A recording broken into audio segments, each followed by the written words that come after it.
So on this video, I will show you what we're doing here in this project. The construction site, and we're going to do the family style house here in this place, and we'll have to be like four-bedroom house, and we'll have a unique system you need, which includes a cooling system. You don't have to go on and buy AC or use macho fan. So we originally installed within the system.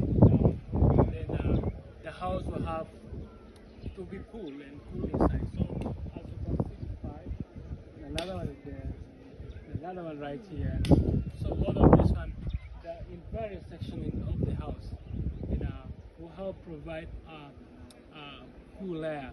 So as you can see, down right here, there's a pipe inside here that has connected all of this, and we'll take it outside the fence, outside where we can get cool air from there, and we'll suck it from this pipe and bring it in.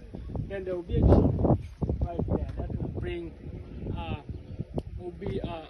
will help